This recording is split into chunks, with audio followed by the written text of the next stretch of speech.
네, 안녕하세요. 2025년 부동산 시장 전망과 자산관리 전략에 대해서 특강을 시작하도록 하겠습니다. 자, 일단 제 소개부터 드리겠습니다. 저는 서울 태생으로요. 서울 토백이라고 하죠. 계속 지내왔고, 이게 보시는 것처럼 부동산 업계에서 현업에서 한 15년 정도 사업을 했었고요. 한 20 몇 년 전부터는 이제 강의와 교육 쪽으로 좀 많이 넘어오면서 지금은 거의 강의만 주로 하고 있습니다. 그래서 여러분들한테 현업과 소칭 말하는 이론과 실무를 겸비한 이렇게 말씀드릴 수 있겠습니다. 자, 그러면 제가 이렇게 제목을 썼는데요. 시장 예측 아무도 믿지 마라. 참조하고 결정은 스스로. 왜냐하면 전문가들의 어떤 전문가들 성향들이 다 다르고 또 그리고 부동산 상승기에는 전문가라는 개념이 따로 없습니다. 경제 어떤 사이클상 상승하는 어떤 곡선상에서는 전문가의 의미가 도움은 되겠지만 중요한 것은 이제 하락장이죠. 하락장일 때 미처 매도를 못하거나 과도한 레버리지를 갖게 되면 문제가 발생하죠. 손실이 확정되고 파산이 일어나든지 아니면 자산관리가 힘들어지게 됩니다. 정신건강에도 도움이 안 되겠죠.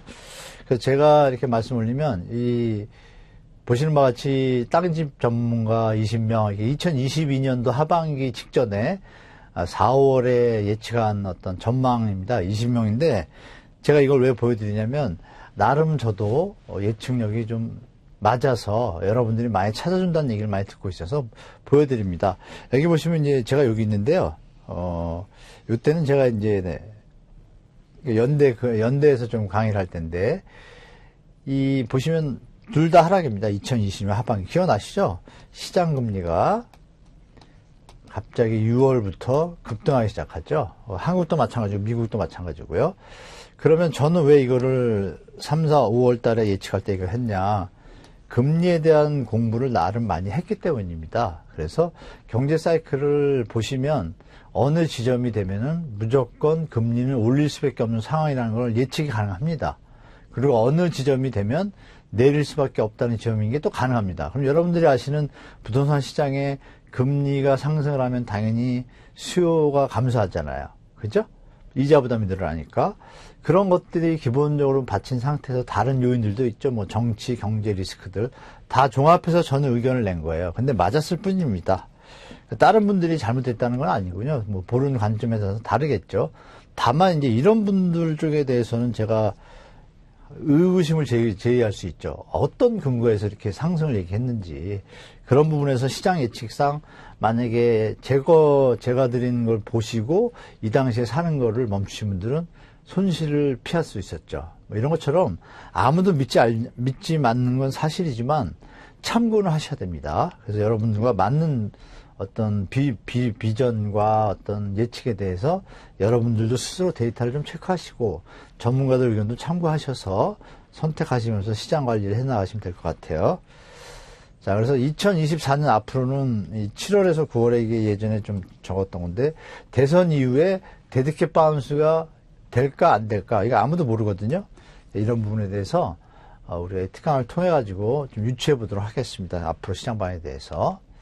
자, 그럼 우리가 기본적인 걸 정확하게 알아야 우리가 예를 들어서 토속을 잘 쌓아야 나중에 위에다가 첨탑을 쌓을지 원형을 쌓을지 이렇게 여러 가지 변형을 줄 수가 있잖아요. 그런 것처럼 부동산 시장도 기본 베이스가 어떻게 움직이는지 알아야 앞으로 예측이 좀 가능합니다. 그래서 보시면 우리가 기본적인 상황을 한번 짚어볼게요, 여러분.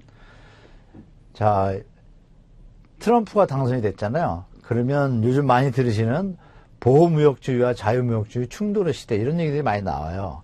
그리고 심하면 이런 표현가 있습니다. 그러면 이거는 당연히 부동산에는 하락 요인이죠. 그리고 여러분들이 보시는 것처럼 보호무역주의는 이때 이 영국 공물법, 스무트 홀리 관세법 미국에 이 두 번의 차례가 있었고요. 이러면서 이런 시나리오도 있습니다. 중요한 것은 현재 이제 앞으로 취임할 대통령이 트럼프의 자국 우선주의 경제에 맞춰져 간다는 얘기예요. 그럼 세계 경제가 어떻게 되겠어요? 예전에 어떤 추세를 보면은 한 15에서 20% 정도 전 세계 GDP가 감소했습니다.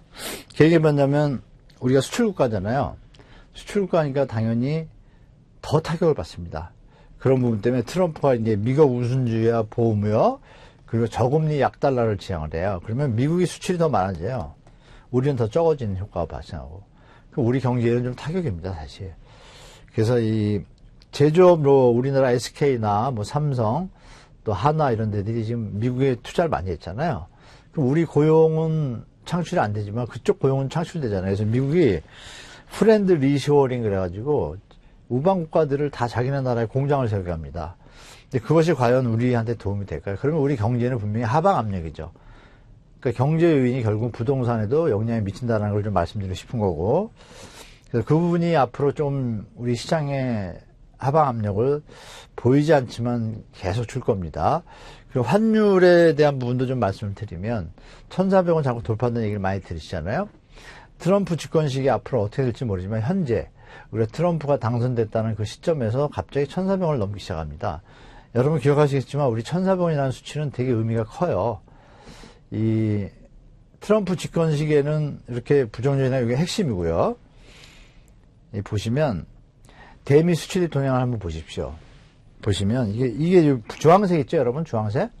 이 부분이 트럼프 집권했던 1차 시기입니다. 이때 보시면 어때요, 여러분? 보시는 바와 같이 2014년, 15년, 16년은 250, 258 거의 300억 달러의 어떤 무역 흑자를 볼 수 있는 버왔어요. 이 선이 수출이고 이게 수입입니다. 수출. 이게 수입인데요. 이 차이에서 우리가 그러면 차이가 나는 게 우리가 흑자잖아요. 수입이 더 적으니까 당연히 흑자죠. 흑자인데 트럼프 집권 시기에 어때요? 이렇습니다. 근데 중요한 건 이 시기에 우리 부동산은 어땠어요? 상승했습니다. 왜 상승했죠? 이 시기에? 적극적인 정부의 대출 정책이었어요. 뭐 비판을 받기도 했죠. 빚내서 집 사라는 거냐. 근데 그것이 시장의 상승 효과는 분명히 좋습니다. 그러면은 자연적인 상승은 아니었다는 얘기죠. 그럼 우리가 미래가 예측이 됩니다. 왜? 자연적인 상승이 아닌 약간의 오버슈팅된 약간 거품이 낀 상승은 조정이 되겠죠. 우리가 맥주 마실 때 거품이 있으면 사라지잖아요. 그 시기가 계속 와야 되는 타임을 우리가 놓쳤습니다. 왜냐면 중간에 이제 코로나가 터진 거예요. 그러니까 또 돈이 이제 시장에 막 퍼붓게 되잖아요. 그럼 돈이 많아지면 여러분 쉽게 생각해서 사과 2개가 있는데 시장에 사과 2개인데 돈이 시장에 100원이 있어요. 단순 계산하면 50원씩이잖아요. 근데 막 돈을 풀어요. 그래가지고 200원이 됐어요. 그럼 단순 계산하면 얼마예요? 100원으로 오르잖아요. 그러니까 돈을 풀면 그게 뭐죠? 여러분들이 아시는 M2입니다. M2. 광의 통화량이라는 거. 이게 늘면 부동산 자산가격이 오르게 돼 있어요. 그러면 적정 가격이라는 건 이 수준이잖아요. 그런데 만약에 이게 이 정도야 되는데 다른 어떤 경제 요인들이 많아서 얘가 100원이 아니라 150원이 됐어요. 그럼 어떻게 되겠어요? 나중에 100원으로 회귀하겠죠. 그러면 이게 거품의 꼭지점이라는 부동산 가격이 되는 거예요. 그러니까 경제하고도 은근히 연관됩니다. 이렇게 좀 훑어보시고. 자, 그 다음에 Recession History of Hard and Soft Landing이라고 써있죠. 이게 뭐냐면 경기 침체죠. 침체. 경기 침체에 뭐예요? 하드. 경착륙. 이거는 연착륙. 부드러운 착륙. 연착륙. 많이 들으셨죠? 뉴스에서? 경착륙, 연착륙. 자, 그럼 이 그림이 뭐냐면은 이 프레드라고 세인트루이스 중앙연방은행에서 우리나라로 말하면 KB 통계가 우리나라 통계에서 많이 차지하잖아요. 부동산이. 그런 것처럼 이 세인트루이스 연방에서 데이터 통계들을 예전부터 시작을 해오다 보니까 모든 데이터들이 이쪽에 좀 모이기 시작합니다. 그래서 결국은 프레드라는 어떤 형태의 모습으로 기관의 형태를 갖추게 되고 모든 자료와 데이터들이 이쪽에서 공유가 됩니다. 그래서 거기서 우리가 CPI부터 해서 이런 것들이 다 발표가 되는 게 공식적인 자료들이 집계돼가지고 나와요. 거기서 이제 재작년 하반기에 이 그래프를 띄웁니다. 그럼 이거 설명드리면 이것만 해도 뭐 하나하나 설명하면 한 20분 갈 텐데요. 크게 볼게요, 여러분. 보시면 빨간 선이 있고 노란 선이 있고 파란 선 이렇게 4가지 선이 있어요. 그 선의 성질은 뭐냐면 실업률하고 금리하고 무슨 소비자 가격 지수하고 오일 가격이에요. 근데 여기서 중요한 건 뭐냐면 제가 여러분들한테 엑기스만 말씀드릴게요. 이 금리 있잖아요. 금리하고 실업률하고 관계입니다. 상관관계. 그것만 보셔도 시장 예측이 가능합니다. 보시는 바와 같이 다른 부분은 나중에 또 추가 설명드릴게요. 자, 보시면 제가 이렇게 화살표를 해놨잖아요. 자, 여기에 공통점은 뭐냐면 뒤에서 볼게요. 자, 여기 이렇게 노란색이 실업률입니다. 실업률이 이렇게 내려오는데, 자, 실업률이 이렇게 내려오죠. 이렇게 내려왔어요. 자, 실업률이 이렇게 내려오다가, 어느 날 금리가 교차되는 점이 있어요. 실업률이 내려오다가, 금리가, 여기는 보면, 실업률이 내려오다가, 금리가 딱 치고 올라가죠, 여기. 이렇게. 보이시나요? 이렇게 치고 올라가죠, 요 점이. 금리가 내려오다가, 이렇게 오다가, 또 치고 올라오고, 이렇게 치고 올라가는 점이 있어요. 그럼 여러분들이 보실 게 뭐냐면, 요 지점 뒤에, 금리하고 여기는 또 교차가 되죠? 실업률이 올라가는 때. 여기 뒤에도 보시면 이렇습니다. 자, 여기서 보시면, 실업률이 내려오다가, 금리가 딱 치고 올라가죠, 요 지점. 그러고 나면, 그 뒤에 뭐가 있어요? 막대기가 있잖아요. 여기 막대기들이. 요 막대기가 뭐냐면요. 경기 침체 위기 때의 시기를 표현합니다. 기억나시죠? 1979년대 오일 쇼크. 2000년, 2008년에 글로벌 금융위기. IT 버블. 2000년에 IT 버블. 2008년에 글로벌 금융위기. 막대기들이 요거 크게 있잖아요. 그죠? 결론 뭐냐면 실업률과 금리가 가다가 실업률이 낮아지고 금리가 어느 날 실업률이 낮아진다는 얘기는 뭐예요? 경제가 좋아진다는 얘기잖아요. 좋아진다는 얘기는 뭐예요? 호황이죠. 호황이면 돈이 막 돌죠. 그러면 거품이 생기죠. 막 우리가 맥주 잔 쉬자면 거품이 생기잖아요. 돈이 너무 많이 들면 거품이 생기겠죠. 그때 인플레이션 문제가 터집니다. 그걸 막기 위해서 그럼 뭘 해요? 금리를 올리죠. 그럼 그 지점이 교차되는 순간 교차되고 난 여기 보시죠. 여기도 보시면 실업률이 막 내려오다가 자 금리를 낮추니까 실업률이 낮아지고 좋아지죠. 어느 날 이거 실업률이 너무 위험해 그래서 금리를 올립니다. 올려서 교차되는 지점 그리고 얼마 있다 터지죠. 이게 공통적입니다. 이게 핵심이다 여러분. 경제와 부동산 사이클에서. 그래서 요번에는 어때요? 이게 코로나입니다. 이거 잠시 지금 너무 호황이죠. 오랫동안. 그리고 뒤에는 퀘스천을 찍어놨어요. 이 친구들이 2021년까지만 표를 보이고 안 보여줬습니다. 예측하라 이거죠. 앞으로 어떻게 될지. 이미 시장 참여자들한테 신호를 보내준 겁니다, 여러분. 이거 좀 잘 판단하시기 바라요. 자, 그렇게 보시고 미래는 어떻게 될지 모른다. 근데 그게 지금 트럼프가 됐죠? 됐고 이런 것들에 대해서 우리가 예측하는 능력을 갖춰야 자산 관리가 가능합니다. 금 가격이 많이 오르고 있잖아요. 이건 뭐 예정된 시나리오입니다. 지금 제가 말씀을 드린 건 저는 이제 많이 봐왔으니까 말씀을 올리는데 우리 시청자, 우리 수강생 여러분들은 이 그림의 의미를 한번 곱씹어서 경제의 핵심이 뭔가를 키포인트만 아셔요. 우리가 바닷물을 다 퍼마셔야 뭐 이거 짜다 싱겁다 얘기하는 거 아니잖아요. 바닷물 손가락만 찍으면 어때요 여러분? 짜죠? 짠 줄 알잖아요. 그런 거에 맥락에서 이렇게 요것만 아셔도 시장 예측이 가능하다라고 제가 말씀을 올립니다. 자, 그럼 신용카드 연체율 인계점 이렇게 되는데요. 자, 미국의 신용카드 여러 가지 이제 종류가 있는데 여기서 이제 이 델리컨시가 이제 연체율이라는 얘기입니다. 연체율인데 이 중에서 이제 요게 이제 상업용 부동산 연체율이고요. 요게 이제 신용카드예요. 신용카드인데 요 지점이 여러분 아주 의미가 있습니다. 요 지점을 연장해서 보면 연장선을 제가 걷나? 안 걷네. 요걸 이제 확대해 볼게요. 요 보시면 두 개가 올라가잖아요. 상업용 부동산 연체율하고 신용카드 연체율이 상당히 높이 올라갔어요. 짧은 기간에 그죠? 그러면 이것에 대해서도 우리가 여기 써놨잖아요. 임계점 앞으로 대비 필요하다 이렇게 표현을 했어요. 이것도 여러분들이 좀 생각해 보셔야 됩니다. 자, 그래서 신용카드를 갖다 확대해 보겠어요. 확대해 보니까 어때요? 이게 신용카드 그동안 추시거든요. 막대기가 있잖아요. 여기도 막대기가 있고, 막대기 있고, 그죠? 이게 뭘 의미한다 그랬어요, 여러분? 경기 침체나 위기 둔화를 얘기한다 그랬죠? 자, 그러면 현재 이 지점인데 4.49예요, 연체율이. 올라가. 이게 현재라는 개념은 오늘 강의하는 날짜 개념입니다. 자, 여기서 선을 그어볼게요. 제가 선을 똑바로 긋지 못하지만. 이게. 선을 걷나, 혹시? 걷네요, 제가 이렇게. 죄송합니다. 자, 보시면 어때요, 여러분? 선이 있죠? 이 선에 가볼게요. 이거 가보면. 요 지점 있죠? 만나는데, 그죠? 요 지점 있죠? 그죠? 요 지점 있죠? 자, 요 지점이 지금 제가 임계점이라는 표현을 썼어요. 이건 제가 만든 편인데, 물론 이 프레드에서 나온 자료를 가지고 제가 분석을 해서 말씀드린 겁니다. 자, 그 뒤에 다 경제 위기나 침체나 들어가 있었죠. 어떨 때 연체율이 이 수준일 때 뒤에 바로 몇 개월 뒤에. 요번에도 그럴지 모르겠어요. 왜냐하면 요새는 현대화폐 이론이라고 해서 돈은 더 풀면 풀린다 이런 게 좀 있잖아요. 부채가 뭐 어떻게 되는지 모르지만 로마 시대 때 돈을 많이 풀어서 망했던 것처럼 망할지 안 망할지 모르겠어요. 뭐 비트코인도 있고 여러 가지가. 경제 요인은 너무나 많은 것들이 있기 때문에 다만 우리가 유출할 수 있겠다. 그러면 대비는 해야겠죠. 안 터지면 다행이고 터지면 대비한 사람은 어떤 대비 능력이 좋으니까 손실을 많이 안 보겠죠. 이 부분 꼭 참고하시기 바랍니다. 자, 그리고 환율과 주택시장과의 관계를 말씀드릴게요. 이 데이터도 가끔마다 올리는 분들 계신데 깨끗하게 정리해서 우리 수강생분들한테 특강 때 보여드리는 겁니다. 자, 보시면 어때요, 여러분?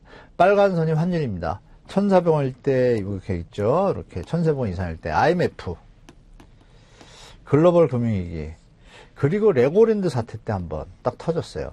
그런데 지금은 아무것도 없죠. 없는데 1,407원을 찍었어요. 지금이라는 게 이제 트럼프 당선되고 나서죠. 왜 그럴까요? 아까 말씀드린 경제적으로 부정적인 요인들이 트럼프가 당선됨으로 해서 대외 무역 정책이나 이런 것들이 한국에는 부정적이기 때문에 그런 요인도 있고, 플러스 알파 우리가 내수가 좀 안 좋습니다, 지금. 이런 것들에 대해서 해외에서 판단하는 해외 자산 펀드 트레이더들이 어떻게 판단하는 거예요?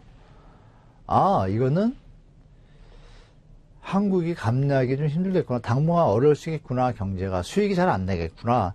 그러니까 주식시장이 또 조금은 안 좋잖아요. 이런 걸 같이 보셔야 됩니다. 그래서 그럴 때 주택가격을 볼게요. 환율이 높아지니까 주택가격이 어떻게 돼? 마이너스 빠지잖아요. 여기도 환율이 여기 1,500원이니까 다운되죠. 주택가격이. 환율이 좀 안정적이니까 주택가격이 약간 상승하려고 기밀했고 정책금리는 푹 뛰었어요. 환율이 그냥 유지하고 있으니까 1,200원, 1,100원대니까. 그런데 1,300원 가니까 어떻게 돼요? 축 빠졌죠. 물론 여기에는 미국의 금리 인상도 있었어요. 미국이 금리 인상하니까 환율이 올라가는 거예요. 왜? 여러분 같으면 똑같은 돈인데 여기서 이자를 더 준대요. 그럼 그쪽 돈이 더 가치가 있죠? 이쪽 돈보다. 그러니까 한국이 3.5일 때 미국이 5.5니까 당연히 미국 돈이 가치가 있죠. 그러니까 한국 돈 가치가 떨어지잖아요. 그러니까 부동산 떨어지잖아요. 금리 인상도 있지만. 그러면 지금 1,400원 잠깐 이렇게 좀 내려왔더니 다시 올라갔잖아요. 1,400원이 됐어요. 트럼프 되고. 그럼 앞으로 어떻게 될지 저는 이쪽에 위치하기보다는 이쪽에 위치할 가능성이 높다. 이쪽은 뭐예요? 하방 압력이죠. 그래서 조정이 올 거라고 저는 개인적으로 보고 있는데, 또 정부가 정책금리를 쓰면 미래의 어떤 버블의 시기를 갖다가 조정하느라고 뒤로 미루면 뒤로 밀려져서 조금 일이 설 수는 있어요. 그러나 만약에 좀 연착륙선에서 간다라고 하면 제가 볼 땐 2025년, 26년은 조정장으로 가는 게 맞는 게 시장입니다. 그래서 정부 정책도 같이 보셔야 돼요. 정부가 정책금리를 많이 쓰면서 지금 많이 유지하고 있잖아요. 이것이 한없이 갈 수는 없거든요. 이런 식으로 하다 보면 가계부채 때문에 우리가 쓸 돈이 없어지니까 소비가 줄면 어떻게 돼요? 기업들이 망하면 고용이 줄고 고용이 줄면 이렇게 악순환이 시작됩니다. 그래서 하는 총재가 요즘 이렇게 뭐랄까 예전하고 다른 스탠스를 보이잖아요. 그렇게 좀 보시면 되겠습니다. 자, 우리가 기본적으로 보실 게 조금 이제 외적인 얘기를 말씀드렸고 내적인 얘기로 부동산 상승과 하락의 기본 펀더멘트라고 제가 15년째 이 표를 갖다 보여드리는데 거의 맞습니다. 보시는 바와 같이 경제가 성장하고 구조가 튼튼하고, 구조라는 게 뭐예요? 제조업도 좋고 다 밑에부터 좋은 거예요. 뭐 4차 산업도 좋고 3차도 좋고 다 잘 성장하고 있을 때, 경제 구조가 좋을 때 제조업이 최고입니다. 팔리는 물건을 만드는 사람이 제일 돈을 많이 벌겠죠. 당연히 수출이 증가하고, 경제 성장률이 5에서 10%일 때, 그리고 인구가 증가할 시절 소득이 증가하고 분배가 잘 돼야 돼요. 소득 분배가 양극화가 아니라. 그리고 정책도 맞춰 잘해야 돼요. 노태우 때 200만 원 정책처럼. 이런 것들이 겹쳐지면 부동산 상승 펀더멘탈이 다 이어져서 상승장이라고 보시면 돼요. 그럼 반면에 반대로 생각하시면 되겠죠. 경제 성장이 둔화하고 인구가 감소하고, 근데 지금 우리나라 대한민국이 이 시점에 들어가기 시작했습니다. 그래서 여러분들이 자산관리 잘 하셔야 돼요.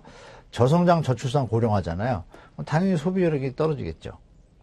경제 성장률 우리가 뛰어난 세계의 어떤 기술을 가지고 있으면 좋은데 반도체하고 자동차하고 그죠? 2차 전지인데 바이오가 좀 움직이고 있고 이 부분들이 강하게 치지 않는 이상은 나머지 산업들이 못 받쳐주면 전체적으로는 평균선으로 가겠죠. 그러면 예전에 우리 한강의 기적이라는 경제 성장률 5% 7%는 제가 죽기 전까지는 못 볼 것 같아요. 잘해야 2, 3%죠. 그러면 그거는 현대 화폐 이론에 맞춰볼 때 2, 3%의 어떤 경제 성장이 되면 똔똔이라는 표현은 좀 묘하지만 그냥 유지되는 선으로 가는 거예요. 일본처럼 될 수 있다는 얘기예요. 이런 것도 우리가 체크봐야 되고 가격이 임계점인 데가 있죠. 서울하고 수도권 일부 이런 데들은 조정이 있을 것 같다라는 게 제 생각이고 그러니까 부동산 하락 요인에 지금 해당되는 게 우리나라가 좀 많아요.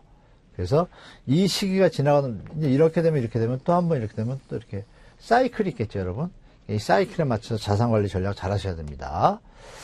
자, 부동산 상승 또 뭐 하락 뭐 이런 것들의 주요 요인인데요. 여기 약간 이게 엉켜서 좀 죄송합니다. 갭. 우리가 이제 주식시장이든 펀더멘탈 시장이든 제조업 시장이든 자, 요것만 볼 때 수급, 모멘텀, 펀더멘탈만 보는 거예요. 내수를 볼 때. 여기에 이제 우리 경제 상황들이 들어가는 거죠. 그럼 부동산 측면에서 보면 수요 공급이에요. 모멘텀은 정책이나 제도고, 펀더멘탈은 유효수하고 PIR입니다. 그러니까 이런 것들이 이제 이어져서, 자, 정부 여기 우측에 쓴 것처럼 이런 것들이 받쳐주면서 시장을 판단할 수가 있죠. 그런데 이것만 갖고는 모자르다 얘기예요. 그래서 보시는 것 같이 정부의 재정정책. 지금 이 상황들이 안 좋음에도 불구하고 정부가 돈을 풀면 집값 상승 유지를 할 수가 있어요. 그죠? 근데 그것이 나중에는 약간 부담으로 돌아오겠죠. 그 중앙은행은 통화정책과 금융정책을 하죠. 이것도 큰 영향을 미치는 거죠. 이 외에도. 물론 여기, 이 부분이 여기 제도엔 들어가요. 들어가죠? 들어가는데 중요한 건 요 밑입니다. 이렇게. 글로벌 정치 경제상이 너무 중요한 겁니다. 지금 우리가 느끼고 있고, 금리와 유가, 원자재. 우리 환율이 올라가면 원자재 수입이 올라가잖아요. 식량 단가가 올라가고, 물가 올라가잖아요. 그러면 시장에 참여자인 수요자들이 처분소득이 줄잖아요. 예전에 라면 100원 주고 사던 걸 200원 주면 100원 들 쓰면 이자 낼 돈이 100원 줄는 거잖아요. 그렇죠? 근데 집값이 많이 올라갔어. 그럼 임계점에 다다르겠죠. 이런 부분들을 종합적으로 봐야 된다라고 말씀드리겠습니다. 그래서 우리가 통상적으로 일반 분들이 경제학자들이나 전문가들이 만들어 놓은 자산관리 전략의 사이클입니다. 이렇게 부동산이 물가가 오르고 경기가 막 호황을 칠 때 이때는 채권 달러 이렇게 배분을 시작하다가 다시 내려오기 시작하면 이제 금리 인하 시점에 오면 부동산 이쪽으로 움직였다가 다시 또 이쪽으로 가고 이 사이클이 이어집니다. 이 조그만 내용까지 제가 설명 안 드리겠습니다. 이거 참조해서 잘 보시면 보일 겁니다. 그래서 이런 사이클에 맞춰서 하셔야 된다는 걸 좀 말씀드리고 실제로 채권 매수액을 볼까요, 여러분? 좀 아까 표에서 뭐라 그랬어요? 부동산 투자했다가 채권이나 예금했다가 원자재 투자했다가 이 사이클 있죠? 있는데 여기 보시면 국채, 회사채, 뭐 채권 얘기 많이 들으셨잖아요. 자, 개인 요게 중요합니다. 개인 채권 순매수액 보시면 2018년도에 4조, 19년도 3조. 그러면 이때 뭐 할 때? 부동산 좋을 때죠, 여러분. 그럼 이때 이 사람들은 채권보다 부동산을 투자한 거예요. 그죠? 이분들이 그럼 부동산을 막 팔았죠. 여기 많이 막 불장이었잖아요. 부동산 막 팔았어요. 돈이 생겼죠. 그럼 다시 부동산을 사야 되죠. 들 사죠. 그리고 어디로 가요? 채권 삽니다. 이 사람들은 자산관리 전략을 잘하는 준전문가들이에요. 갑자기 10배가 들어요. 10배. 우리 뭐 정책 자금해가지고 푸는 게 30조, 50조 이렇잖아요. 그만큼 씁니다. 그만큼. 부동산을. 그러면 이 양반들은 바보를 해서 부동산을 이때 안 사나요? 3년도, 4년도 때? 아니죠. 조정이 있을 거라고 보고 아까 말씀드린 사이클에 맞춰서 부동산 자산을 관리한다. 채권으로 갔다가 부동산 갔다. 이렇게 보시면 돼요. 그래서 여러분도 그런 패턴들을 우리가 눈여겨서 보셔야 됩니다. 이렇게 지금 말씀드린 것처럼 부동산 자산은 관리에 있어서 단순히 동네에서 뭐 공인중개사 사장님께서 지금 이제 더 오를 거야 이런 얘기만 갖고 판단하시면 안 된다는 얘기입니다. 언론에서 뭐 여기 입주 물량이 부족해서 뭐 집값이 오를 거예요 이거 갖고 판단하면 안 되는 거예요. 집값이 오르는데 살 돈이 있어야지 사잖아요. 심하면 그들만의 리그라는 얘기도 나와요. 갭투기해서 투자해서 번 돈 가진 사람이 또 사는 거예요. 뒤에 사람이 사줄 사람, 실수요, 유효수요가 받쳐줬을 때 그 논리는 성립하지만 그렇지 않을 때는 어떻게 해요? 조정기가 들어오죠. 그러면 과다한 레버리지를 활용한, 대출을 활용한 분들은 이자 부담에 허덕일 때가 있습니다. 그러면 정말 정신건강에도 안 좋고 손실이 확정될 때도 있어요. 그래서 드리고 싶은 말씀은 부동산 자산은 물론이고 일반 자산 관리에 있어서 경제 사이클과 부동산 사이클 이런 것들을 같이 공부하셔야 우리가 제대로 볼 수 있다. 큰 그림을 보고 숲을 볼 줄 알아야 나무 상태도 또 체크가 잘 되잖아요. 그렇죠? 숲을 보니까 저기서 병이 들기 시작해서 병이 오는데 내 나무는 잘 자라고 있다고 가만히 있으면 안 돼요. 왜? 6개월 뒤에 이 병이 나한테도 올 수 있으니까. 이런 걸 잘 생각하시기 바랍니다. 이상입니다. 자, 다음 시간 때 또 뵙겠습니다.